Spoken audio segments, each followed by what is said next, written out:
At the end of the First World War, the 1920 Treaty of Sèvres dissolved the Ottoman Empire and forced the defeated Turkish government to agree to their borders being decided according to the interests of the Allied governments which defeated them.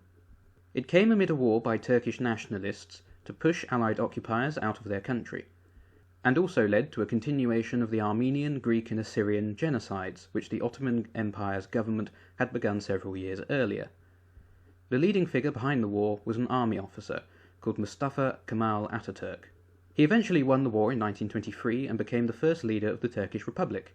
His ideology, known as Kemalism, would direct Turkish government policy for decades.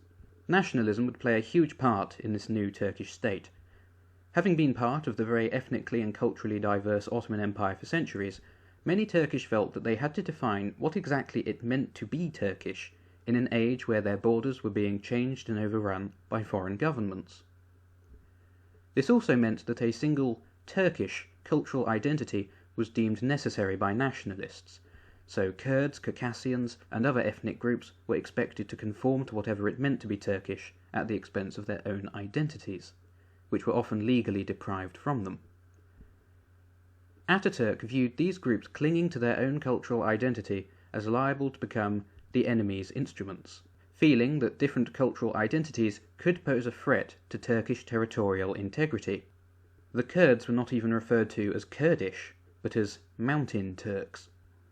Turkish people were defined by the new political system as sharing the Turkish language, history, and religion. As Turkish was synonymous with a belief in Islam, non-Muslims were viewed unfavourably by society.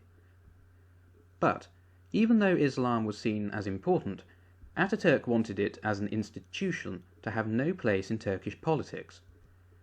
He wanted to modernize the Turkish state up to the standards of Western European nations, and he believed that institutional Islam was holding Turkey back. Not because of the religion itself, but because he believed religious figures would use their influence for corrupt means if they had political power. Atatürk also wanted religion separated from education, so that the government could educate children with the values of rationality and independent thought, and not what he saw as rigid and conservative religious values, as it was feared religion having such a strong position would threaten the unity and modernization of the new country. This view was shaped by the separation of church and state in France. But nationalism and separation of religion and state were only two parts of the 6 foundations of Kemalism. There was also republicanism, as Atatürk felt Turkey should be run by a president and parliament voted for by the people. Then there's populism. The Turkish nation-state was intended to be governed for the interests of the Turkish people according to their wishes. It was also supposed to strengthen the idea of the new Turkey by providing lots of benefits such as welfare for citizens, so that they would be less likely to come into conflict with one another, as the system would remove any social inequalities. Part of the benefits for the Turkish people would also be putting money into modernizing the country to be more like Western nations. Another part of Kemalism was statism, in which the economy would be controlled in quite large part by the government. This was especially true after the Wall Street crash in 1929, when the Turkish government felt it would be financially safer to run the economy according to a planning system. The Kemalist view of government intervention into the economy was that the state had to step in where private business wouldn't, or had tried to but failed to meet their expectations. This meant that the government owned most of the major industries in Turkey, though private businesses were not entirely done away with if it proved it could work well. The final foundation of Kemalist ideology was reform and revolution. This was essentially the concept of staying flexible to achieve the ideological goals. So, if something had to be changed in order to keep Turkey modernizing, then it should be done regardless of other considerations. Other than keeping religion removed from politics, Atatürk also felt that Turkey's modernization necessitated keeping the military as far away from political power as possible. He felt that the military establishment would hold Turkey back and drag it down. The Turkish military establishment had long had a big role in Ottoman politics, especially when it felt that the government wasn't doing its job properly, which normally meant the army would end up leading some sort of coup against them. In 1908, for example, a group of military officers were part of a revolution against the Sultan because they feared he was a threat to the territorial integrity of the empire. The army launching coups would be a recurring theme for the rest of the century.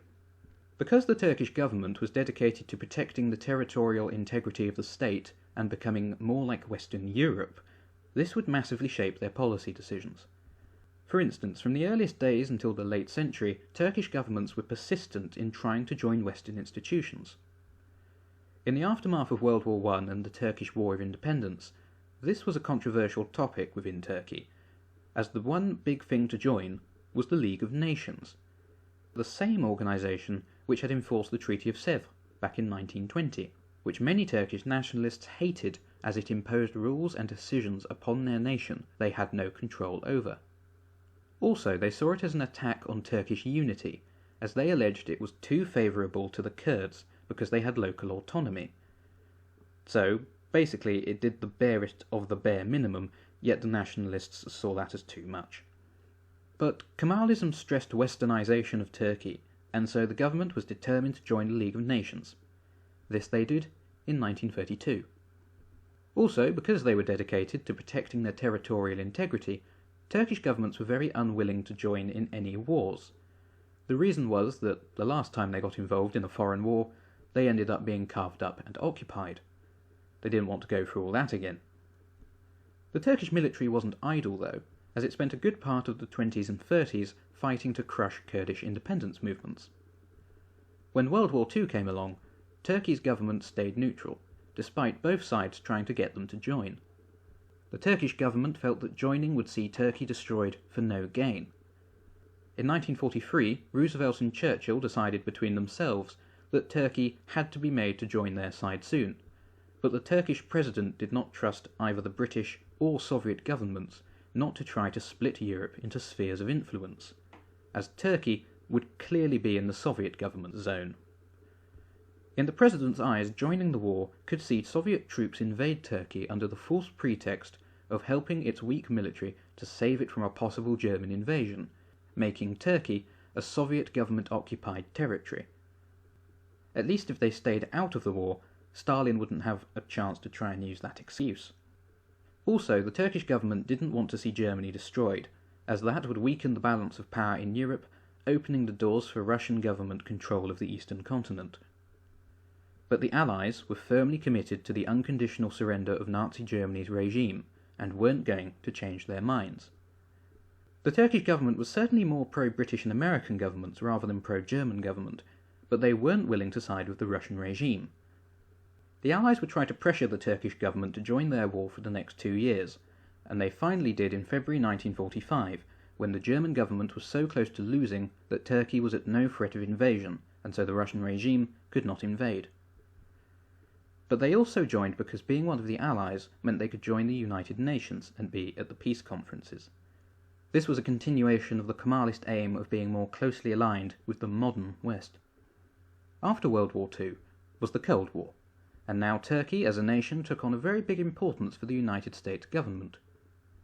Turkey shared a border with the Soviet Union and the Middle East, meaning that having the Turkish government as a close ally essentially gave the American government a base to work from to bring the Middle East under their sphere of influence. Turkey was also seen as a good place to militarily threaten the USSR government, and the American government began operating air bases and missile batteries out of the country. Being politically closer to Western governments now took on an even greater importance to the Turkish government, as Stalin's regime now posed an ever greater threat. In order to prove their commitment to the capitalist bloc of the Cold War, the Turkish government sent its soldiers to Turkey's first foreign war since the 1920s, joining the Korean War from 1950 to 1953. In 1952, the Turkish government joined NATO. The Turkish government also wanted to join the European Economic Community, the EEC, forerunner to the European Union, but were only successful in becoming an associate member in 1964.